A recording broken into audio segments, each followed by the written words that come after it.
Hello. Good afternoon, all of you. Am I audible? Yes, ma'am.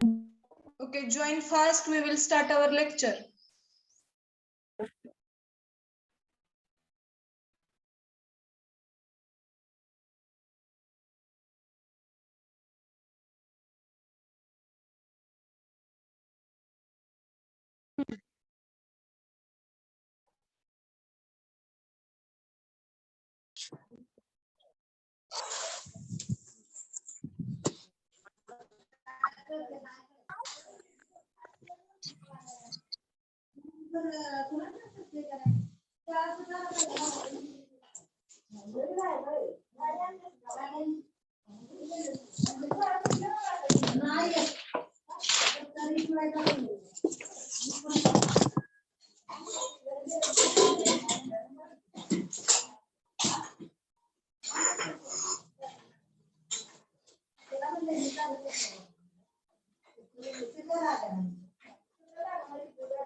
Hello, whose mic is open? Please mute yourself. Kharat Komal, mute yourself.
Okay, am I audible?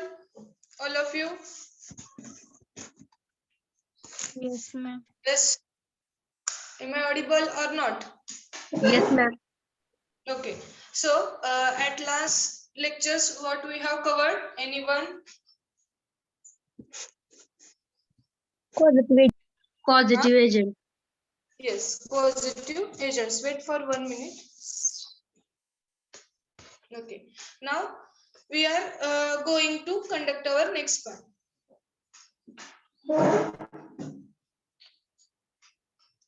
तर काय positive agent म्हणजे काय असतं? Last लेक्चरला आपण what is mean bye positive agent बघितलेलं आहे. काय आहे पॉझिटिव्ह एजंट मीन्स? डिसीज करण्याला कारणीभूत डिसीज करण्याला कारणीभूत आहे किंवा या अशा एजंट्समुळे काय होतं बघा, डिसीज होतो. ओके, तर डिसीज कारक किंवा डिसीज करण्याला कारणीभूत असणारे एजंट मीन्स काय असतात? Positive agents. Understood all of you? Yes, ma'am. Anyone have any problem? No ma'am. No, ma'am. Okay, तर समजलं पार्ट इपिडेमॉलॉजीची कम्युनिकेबल डिसीजेस किंवा नॉन कम्युनिकेबल डिसीजेस काय, त्यांची इपिडेमॉलॉजी काय, पार्ट स्टार्ट केले होते आपण, आणि डिफरंट फॅक्टर्स काय काय त्याच्यावर अफेक्ट करत आहेत ते सुद्धा बघितले होते. सगळ्यांना समजलंय? डेफिनेशन्स लक्षात आलेत सगळ्यांच्या? Yes ma'am. ओके, तर बघा तुमची मार्च मध्ये सेकंड सेशनल एक्झाम गेलेली आहे. ओके, तर खूप सारा टाइम आहे आपल्याला, कंप्लीट मंथ आहे, त्याच्यामुळे आपण व्यवस्थित आपला सिलेबस कंप्लीट करू शकतो. एखादा पार्ट जरी तुम्हाला नाही समजला किंवा टफ असेल तर तो तुम्ही लगेच सांगायचा आहे, आपण त्याच्यावर रिव्हिजन घेऊया किंवा तो पार्ट रिपीट करूया. ओके, टफ कुठला वाटत असेल तर तुम्ही फ्रँकली सांगू शकता. अंडरस्टूड? Okay ma'am. समजलं का सगळ्यांना? Yes ma'am. ओके, कोणी चेक केलं का स्कॉलरशिपच्या फॉर्मचं काय स्टेटस आहे? दिसतंय का नाव आता कॉलेजचं? Have anyone check? बघितलंय का कोणी?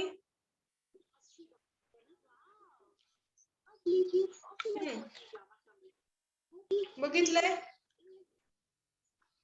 यस आदित्य, बघितलंय का? नाही मॅम, अजून आलं नाही. तर तुम्ही पण कोण भरत असाल तरी आणि मला इन्फॉर्म करा किंवा झाडबुके मॅडमला इन्फॉर्म करा एकदा चेक करून. Okay, understood?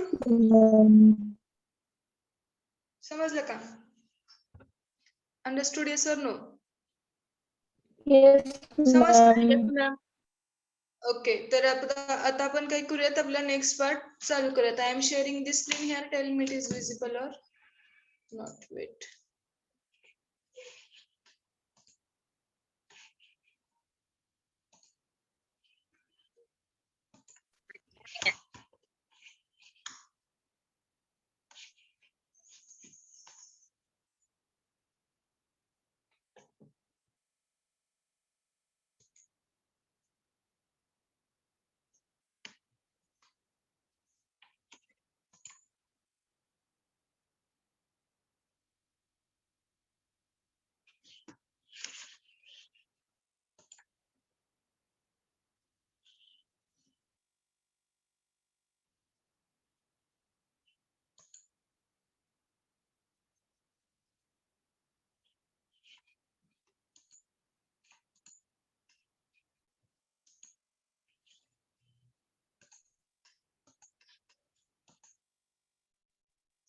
Tell me, it is visible?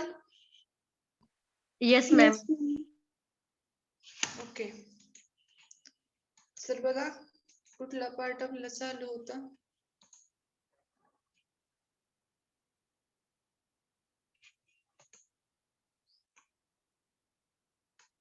Okay, see, we have started epidemiology of communicable diseases. What is communicable diseases?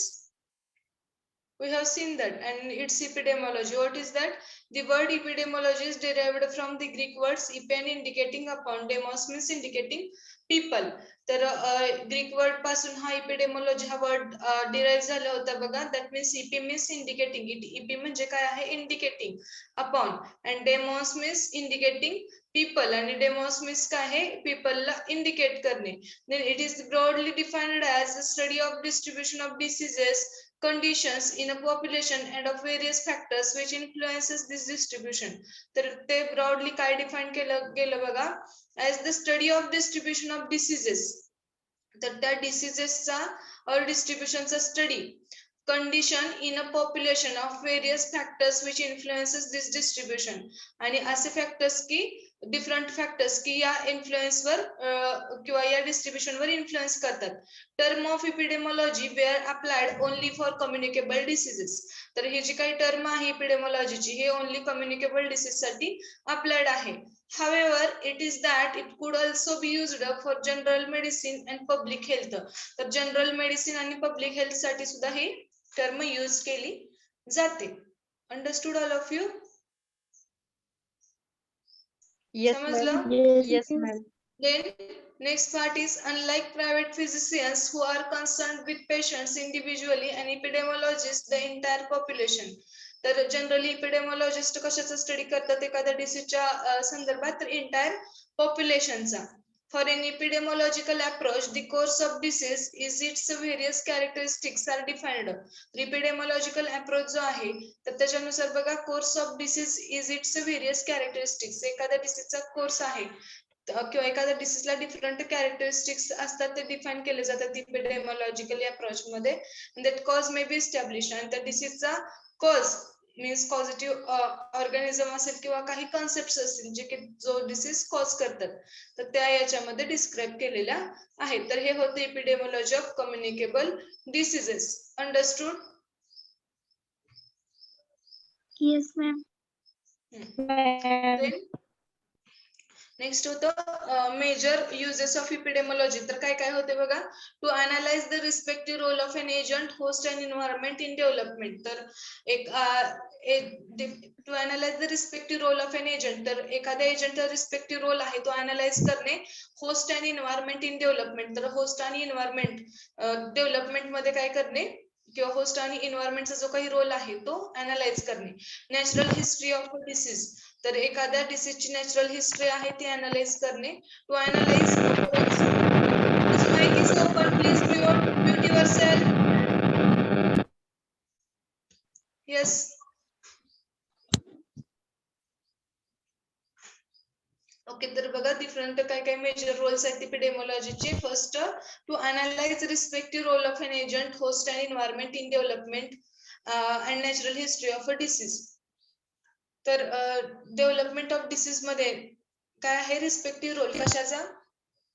Whose mic is open. Then agent, host and environment, तर तो analyse करणे. ते natural history of diseases हे discuss करणे किंवा analyse करणे. Then to analyse occurrence and distribution of a disease according to characteristics, तर occurrence आणि डिस्ट्रीब्युशन आहे जो काही डिसीजचा अकॉर्डिंग टू इट्स कॅरेक्टरिस्टिक्स. कुठले कुठले कॅरेक्टरिस्टिक्स आहेत बघा, age, then sex, then race, occupation and heredity. तर या कॅरेक्टरिस्टिक वरून त्याचा ऑकरन्स आणि डिस्ट्रीब्युशन कसं असेल एखाद्या डिसीजचं, तर त्याचं अनालिसिस करणे हा एक मेजर यूज आहे इपिडेमॉलॉजीचा. किंवा इपिडेमॉलॉजीचा स्टडी केल्यानंतर आपल्याला हे इझी होईल किंवा करता येऊ शकेल. Then fourth will be to study outline and define problems of health and disease. तर आउटलाईन स्टडी करायचं आहे आणि problems of health and diseases, health आणि डिसीजेसचे जे काही रिलेटेड प्रॉब्लेम्स आहेत तर त्या काय करायचं, अनालिसिस करायचं. Analysis of incidence, prevalence and mortality. तर इन्सिडन्स, प्रिव्हेलन्स आणि मॉर्टॅलिटीचं काय करायचं आहे, अनालिसिस करायचं आहे. नेक्स्ट आहे to help a complete clinical picture and natural history of disease by group analysis. तर कम्प्लीट क्लिनिकल पिक्चर आणि नॅचरल हिस्ट्री आहे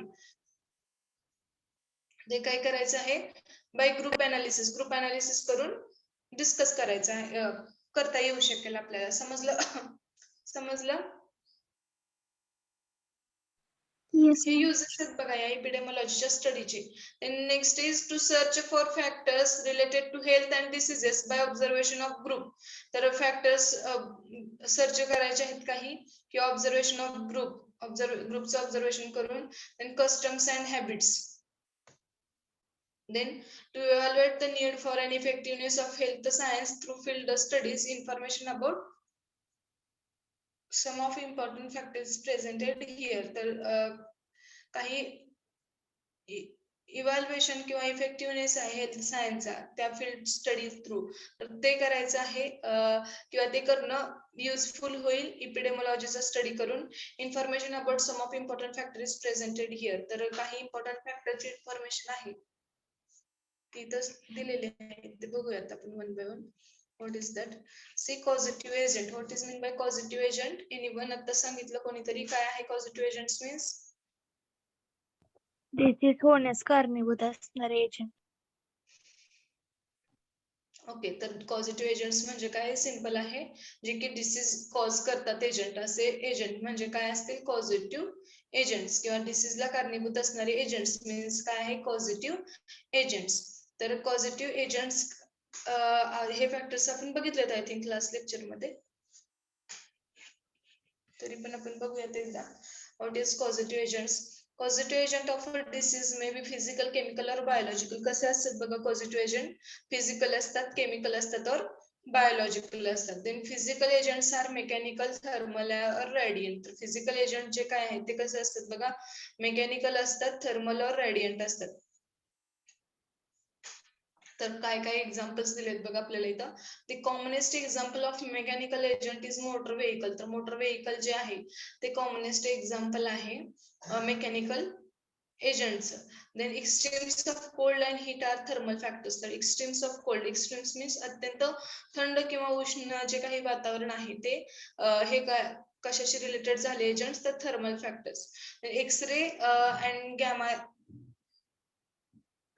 सॉरी एक्सरेज किंवा त्याच्या रिलेटेड अजून रेज कुठले कुठले असतील गॅमा रेज वगैरे जे आहेत एक्सरेज गॅमा रेज तर हे rays are example of radiant agents तर रेडियंट एजंटचे हे रेज एक्झाम्पल्स आहेत. Then chemical agents can cause illness by direct contact injection or inhalation. तर केमिकल एजंट जे काय आहेत ते काय कॉज करू शकतात इलनेस कॉज करू शकतात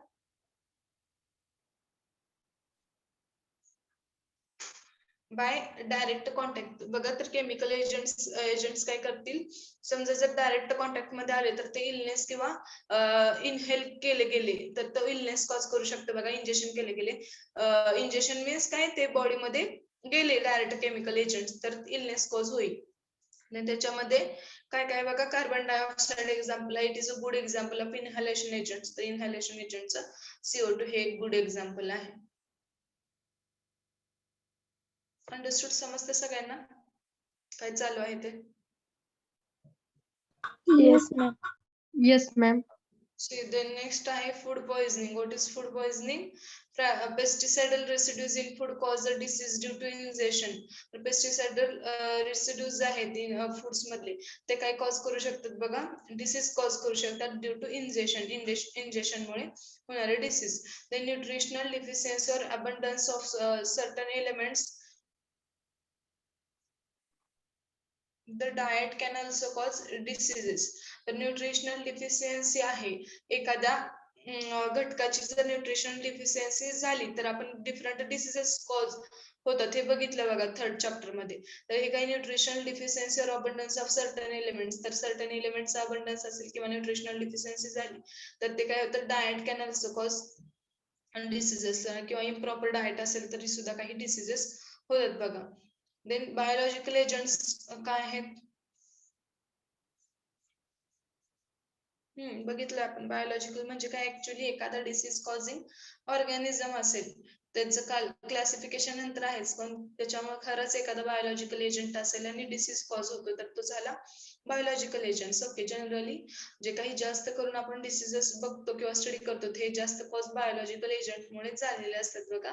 first of all biological agents include worms. तर त्याच्यामध्ये काय काय असतं वर्म्स असतात, इन्सेक्ट्स असतात, प्रोटोझोआ असतात, फंगाय असतात, बॅक्टेरिया असतात आणि व्हायरसेस बॅक्टेरिया आणि व्हायरसेस सुद्धा असतात. Then they play important role in causing various diseases. तर डिफरंट डिसीज कॉज करतात हे सगळे एजंट्स आणि डिफरंट डिसीज कॉझिंगलाच हे रिस्पॉन्सिबल असतात. काय काय आहेत बायोलॉजिकल एजंट मध्ये वर्म्स आहेत त्याच्यामध्ये सुद्धा डिफरंट टाइप्स आहेत. डिफरंट टाइपच्या वर्म्समुळे डिफरंट टाइपचे डिसीजेस होतात. सेम इन्सेक्ट सुद्धा आहे. देन प्रोटोझोआ आहे. समटाइम इन्सेक्ट्स हे वेक्टर म्हणून सुद्धा कारणीभूत ठरतात बघा. वेक्टर आणि कॉझिंग एजंट ह्याच्यातला फरक समजलाय का बेसिक सगळ्यांना? व्हॉट इज मीन बाय एक वेक्टर?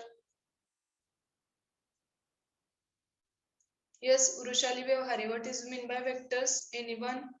कोण सांगू शकेल वेक्टर म्हणजे काय? We have discussed earlier.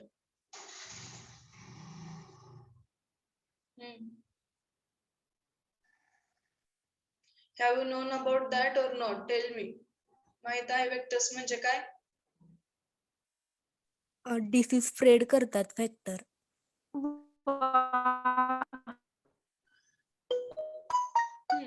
Okay हे झालं डिसीज स्प्रेड करतात ते असतात वेक्टर्स. ते कॉज करत नाही स्प्रेड करतात. गुड. ओके समजलं सगळ्यांना काय आहेत वेक्टर्स? समटाइम इन्सेक्ट्स जे आहेत ते वेक्टर्स डिसीज कॉझिंग पण असतात बट समटाइम ते वेक्टर्स मध्ये सुद्धा येऊ शकतात. अंडरस्टूड? Yes, ma'am.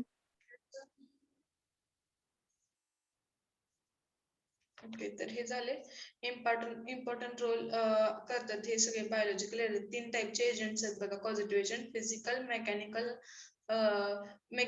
थर्मल और बायोलॉजिकल.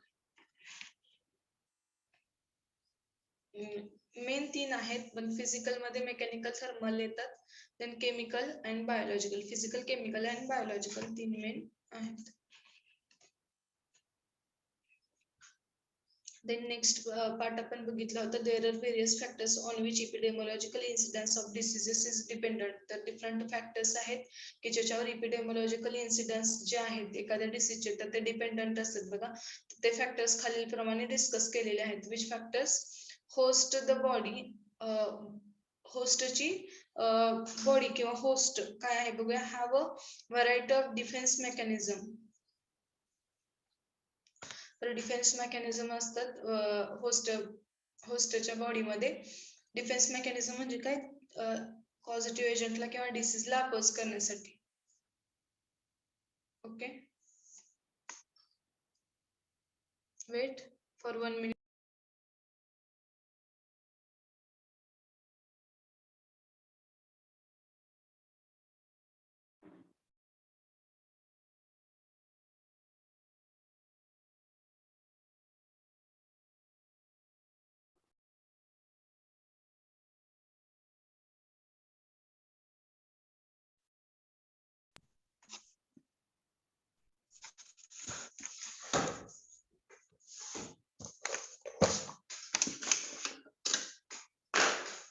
ओके, तर काय आहे बघा, डिसीज होस्ट मीन्स काय की अशी बॉडी की ज्याच्या म्हणजे डिस्पॉझिटिव्ह एजंट अफेक्ट करतो किंवा कॉज करतो.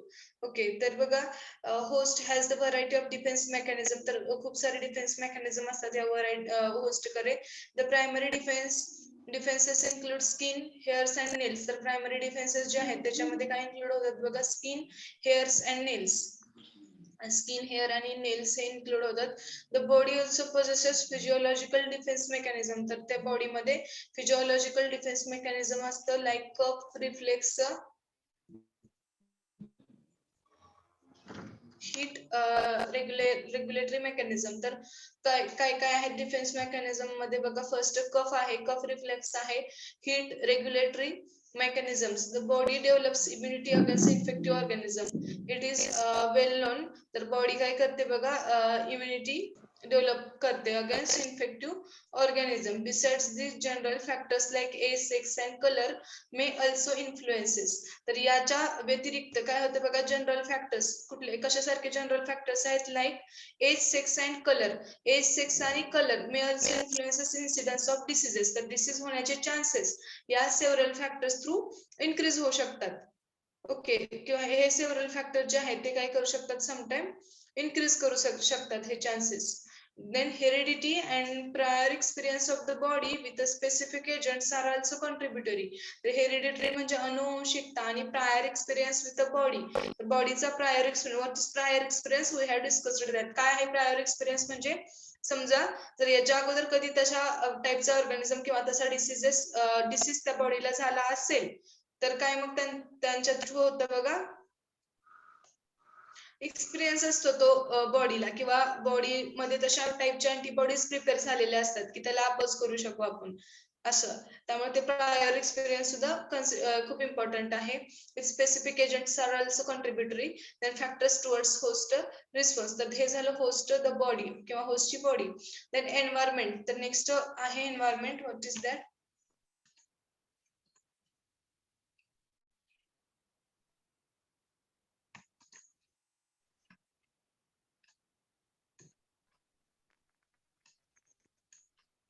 Okay, see. तर एन्व्हायरमेंट म्हणजे काय आहे, दी एन्व्हायरमेंट मे बी, किंवा एन्व्हायरमेंट हा फॅक्टर कसा अफेक्ट करतो बघा. The environment may be favorable either to host or to the infective agent. तर environment generally favorable. What is favorable म्हणजे अनुकूल असलं पाहिजे. Either to host or to infective agents changes in environment. किंवा host साठी तरी आणि infective agent जो आहे त्याच्यासाठी. Changes in environment may have profound effect by shifting balance from one to the other. तर काय आहे बघा, चेंजेस इन एन्व्हायरमेंट. जर एन्व्हायरमेंट मध्ये चेंज झाला तर काय होतं बघा, बॅलन्स जो आहे किंवा इक्विलिब्रियम जे आहे ते काय होतं, चेंज होतं one to other. The ability of flora and fauna to grow and multiply depends on availability of water. तर वॉटरवरच फ्लोरा आणि fauna च ग्रो होणार आहे ते ज्या काही, तर त्या डिपेंड आहेत किंवा वॉटरच्या प्रेझेन्सवर. Then climate and seasonal factors can determine whether a particular vector insects can survive or not. तर एखादा क्लायमेट म्हणजे काय, वातावरण आहे, तर तो डिटरमाइन करतो वातावरण जसं आहे किंवा सीझनल फॅक्टर जे आहेत.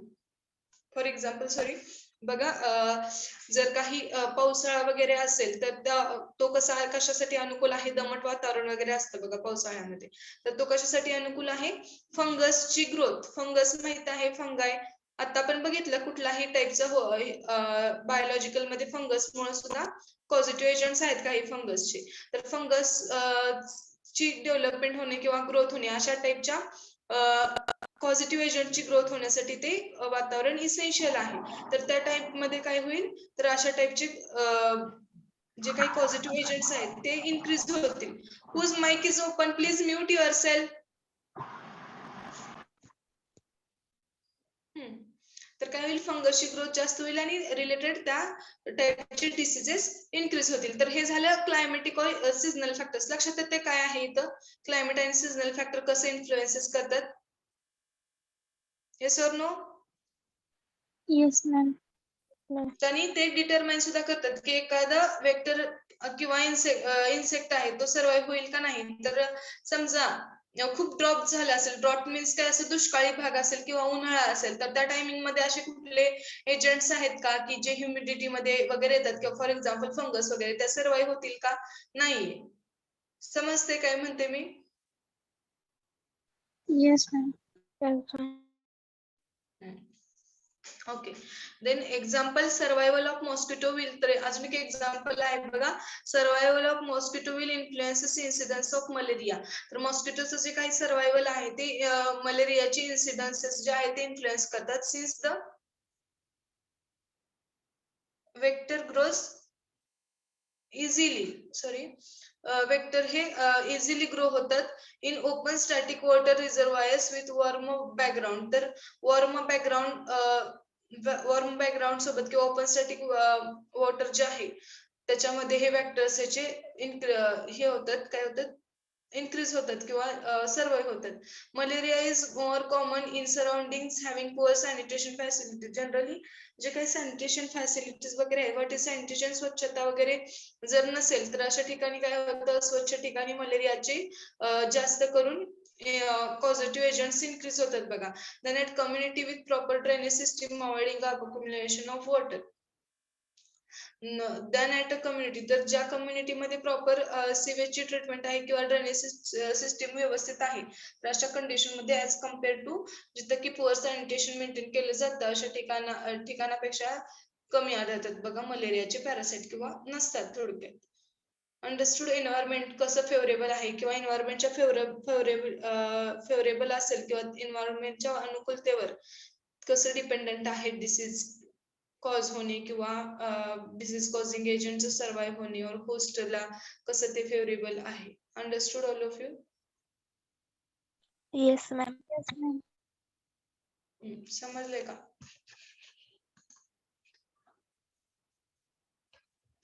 Understood all of you. Yes or no, tell me. Yes, ma'am. Then incidence and prevalence. What is incidence and prevalence? While studying a disease, the epidemiologist examines incubation periods. तर एखादा डिसीजचा study करत असेल तर त्यावेळेस काय होतं बघा, इपिडेमॉलॉजिस्ट आहेत ते काय करतात, ते एक्झामाइन्स इन्क्युबेशन पिरियड. तर इन्क्युबेशन पिरियड जो काय आहे तो एक्झामाइन करतात. The extent of communication, possible sources of infection and methods of transmission. तर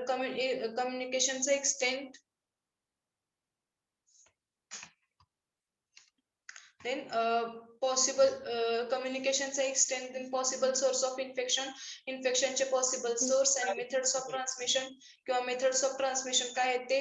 He also examine usual prevalence of the diseases. तर usual prevalence आहे एखाद्या डिसीजचा तो काय आहे ते एक्झामाइन करतात.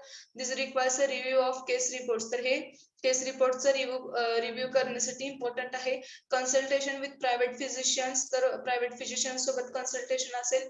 Then hospitals or even random sampling of household, तर हॉस्पिटल्स असतील किंवा रॅन्डम सॅम्पलिंग असेल हाऊसहोल्डचं ते. Then seasonal or cyclic variations in incidence of diseases are also examined. तर सीजनल आणि सायकलिक व्हेरिएशन्स येतात एखाद्या डिसीज मध्ये, ते सुद्धा काय होतात बघा एक्झामाइन केले जातात. तर इथे एक्झाम्पल दिलेलं आहे diarrhoea may be very common in rainy season. तर बघा एका सीजनल सायकलिक सीजनल व्हेरिएशन आहेत, सायकलिक व्हेरिएशन, तर त्याच्यामध्ये एक्झाम्पल आहे जनरली डायरिया हा डिसीज कधी होतो बघा very common in rainy season. Rainy season मध्ये कॉमनली आढळून येतो diarrhoea. Understood? Yes, ma'am. Incidence prevalence हे आहे. समजते का सगळ्यांना all of you? Yes, ma'am. Okay, the next part is mortality. What is mortality?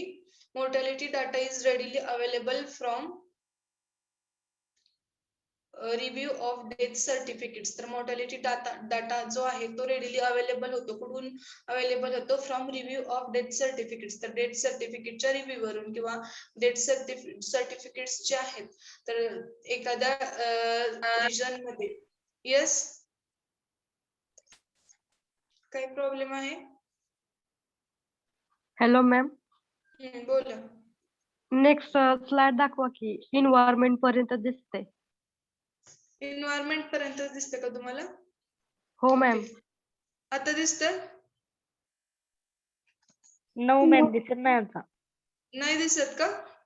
Okay okay wait. No, ma'am. Ma'am, loading होते. हा वेट येईल बघा, मला सांग. हा असं सांगायचं आम्हाला, समजलंच नाहीये ना ते, खूप वेळ झाला. बघा आता दिसतंय? No, ma'am. No ma'am. Okay, I am resharing. Wait, अजून एकदा शेअर करते.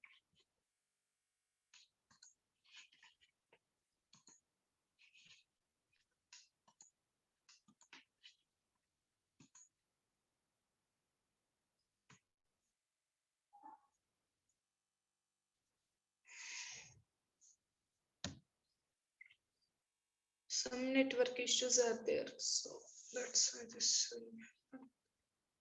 Tell me it is visible.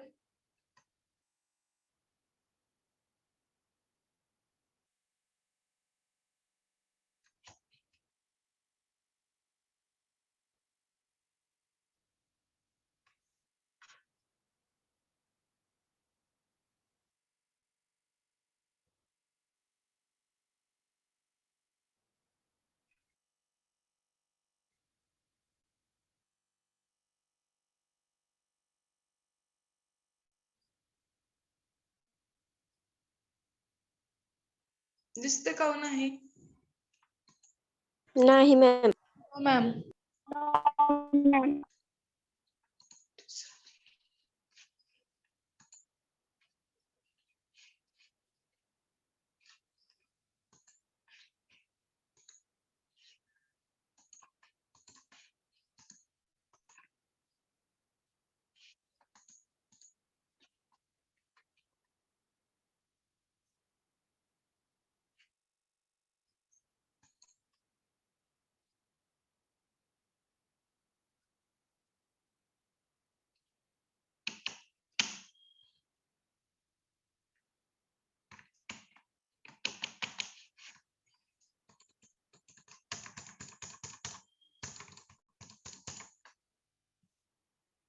Okay wait, काही नेटवर्क इश्यू असल्यामुळे ते शो होईना. I will showing. Wait for 2 minutes.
Tell me now it is visible. Yes, Yes, ma'am. ma'am. Yes, ma'am. दिसतंय आता? Yes, Yes, ma'am. Yes, ma'am. Okay see. तर incidence prevalence काय आहे ते बघितलं आपण. लक्षात आलं की इन्सिडन्स प्रिव्हेलन्स म्हणजे काय?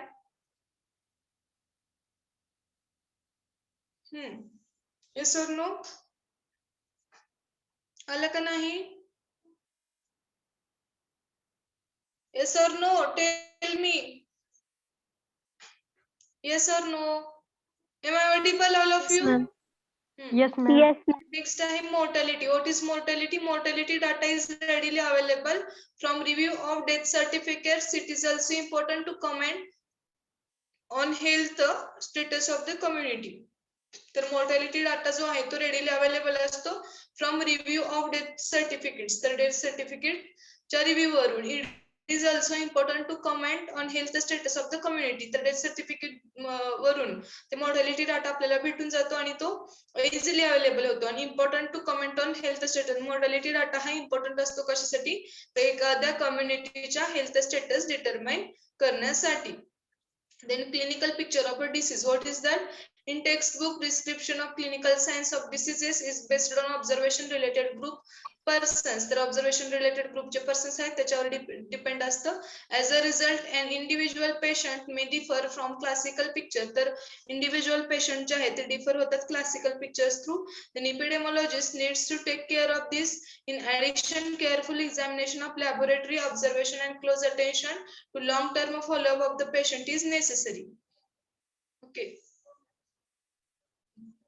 Then next is habits and customs. What is habits and customs? Habits relating to the consumption of certain foods. तर habits हे consumption of different certain food वर किंवा त्याच्याशी related असतात. Then cooking pressures, cleanliness, handling food and milk contribute to the occurrence and distribution of disease. तर हे झालं habits and customs. Understood all these parts?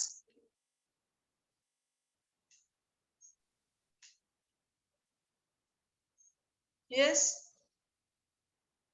Yes, ma'am. Yes, ma'am. तर methods of इपिडेमॉलॉजिकल स्टडीजचे काही methods आहेत बघा. तर त्या आपण बघूयात. What are the methods of epidemiological studies किंवा इपिडेमॉलॉजिकल स्टडीजच्या काय मेथड्स आहेत? फर्स्ट आहे रेट्रोस्पेक्टिव्ह स्टडीज. रेट्रोस्पेक्टिव्ह स्टडीज आणि सेकंड आहे एक्सपेरिमेंटल स्टडीज. तर या मेथड म्हणजे काय अशा पद्धती आहेत इपिडेमॉलॉजिकल स्टडीजच्या. तर व्हॉट आर ते काय आहेत त्या बघूयात आपण. फर्स्ट आहे retrospective studies. What is retrospective studies? See, under this procedure already available दोन मेथड्स आहेत बघा टोटल. किंवा फर्स्ट आहे त्याच्यातली रेट्रोस्पेक्टिव्ह स्टडीज आणि नेक्स्ट आहे ती एक्सपेरिमेंटल स्टडीज. तर रेट्रोस्पेक्टिव्ह स्टडीज म्हणजे काय आहे ते बघूयात आपण. अंडर दिस प्रोसिजर ऑलरेडी अवेलेबल रेकॉर्ड स्क्रुटिनाइज्ड. तर या रेट्रोस्पेक्टिव्ह स्टडीज मध्ये काय केलं जातं किंवा या प्रोसिजर मध्ये काय केलं जातं बघा. जे काही ऑलरेडी अवेलेबल असणारे प्रोसिजर्स आहेत. What is mean by already available procedure म्हणजे ज्या काही ऑलरेडी अवेलेबल आहेत रेकॉर्ड किंवा डाटा तर तो स्क्रुटिनाइज केला जातो. Group with the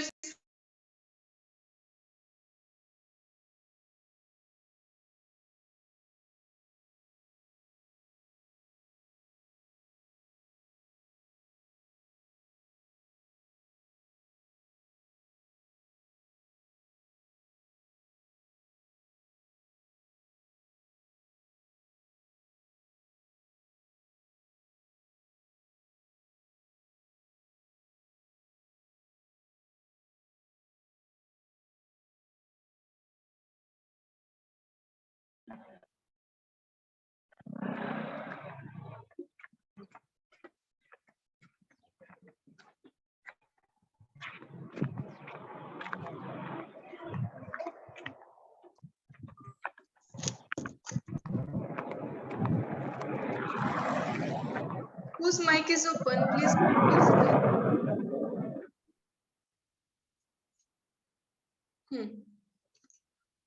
okay. See तर रेट्रोस्पेक्टिव्ह स्टडीज मध्ये काय होतं बघा. या प्रोसिजर मध्ये ऑलरेडी अवेलेबल जे काही रेकॉर्ड्स आहेत ते स्क्रुटिनाइज केले जातात. ग्रुप विथ इज कम्पेअर्ड, तर ग्रुप जे आहेत या स्टडी या रिलेटेड किंवा या डिसीजच्या रिलेटेड ते स्टडी केले जातात, कम्पेअर केले जातात appropriate control group and their characteristic, appropriate compare group आणि कॅरेक्टरिस्टिक सोबत. देन नेक्स्ट आहे experimental studies.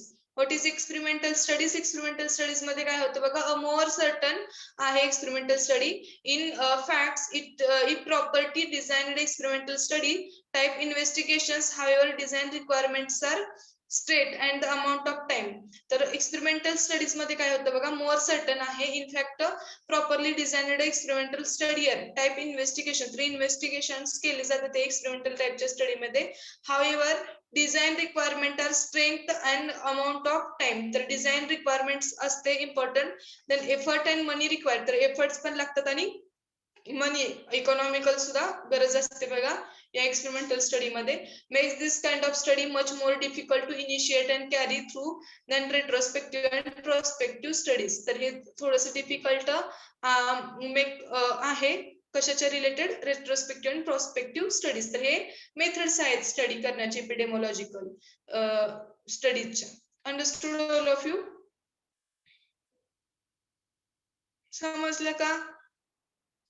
Yes or no? Tell me fast. Yes, ma'am. Okay. Now we conclude our lecture. तर आज इथं थांबूयात आपण. नेक्स्ट लेक्चर पासून नेक्स्ट पार्ट बघूयात. ओके, समजलं सगळ्यांना? Yes, ma'am. Anyone have any problem? No, ma'am.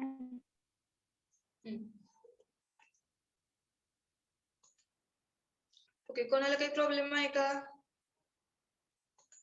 No, ma'am. काय समजलं नाही? कुठला पार्ट असा आहे का? Give me your attendance. Roll number 1. Present, ma'am.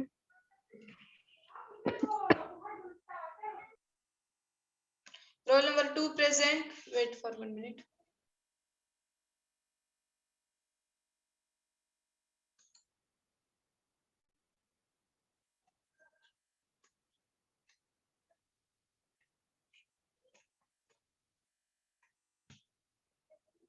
Wait for 1 minute.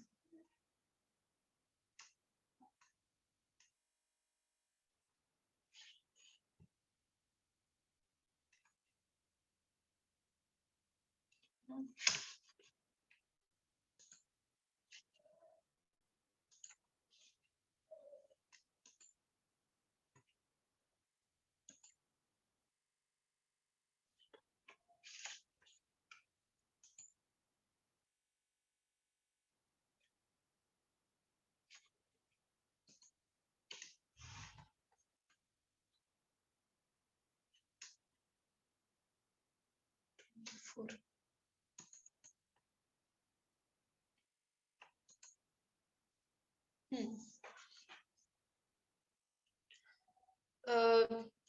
Give me your attendance. Roll number 1. Present, ma'am. Present, ma'am. Okay. 3, Present, ma'am.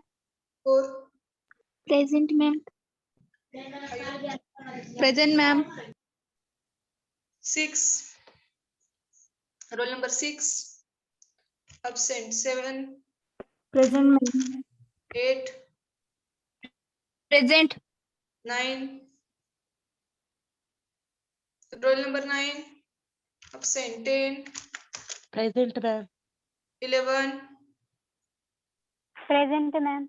12, Present. 13. Roll number 13. Absent. 14. 14.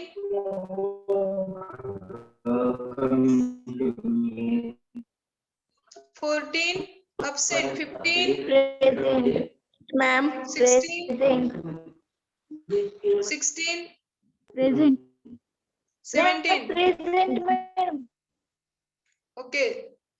17. Present. 18. Present, ma'am. 19. Roll number 19. Are you there? Okay, 19 absent. 20. Be fast. 20 Absent 21, 22, Present. 23, 23, absent 24, absent 25, 23, 24, absent 25, Yes, ma'am. absent. Okay, 26, absent 27, roll number 27, absent 28. Why you are absent like this? खूप जण absent आहेत. 28, Present. 29, absent 30, Present, ma'am. 31, Present, ma'am. 32, Present, ma'am. 33, Present, ma'am. 34, 34, absent 35, Present, ma'am. 36, 36, Present, ma'am. 37, Present, ma'am.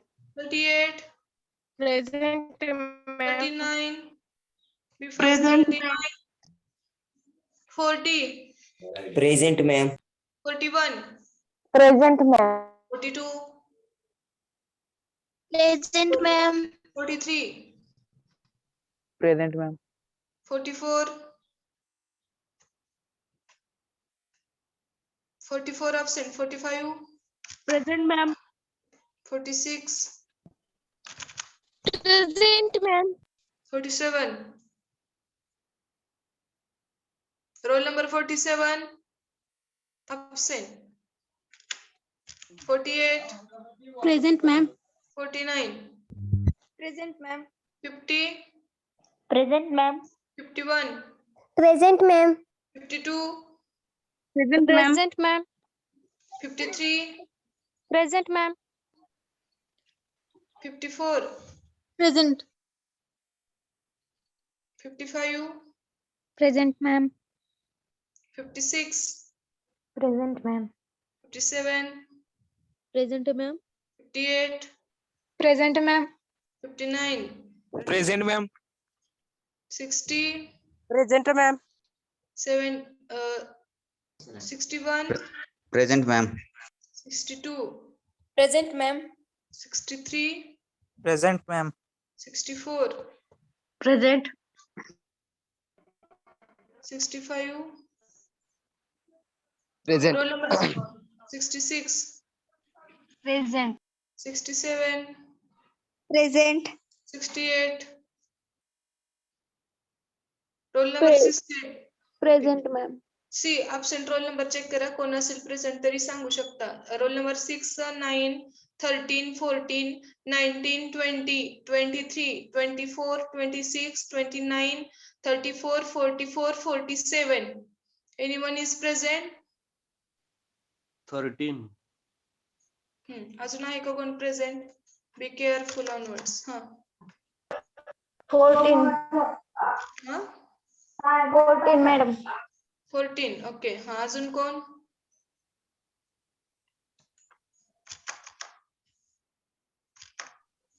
Okay तर आपण stop करूया आजचं lecture next लेक्चरला next part बघूया thank you all of you should also leave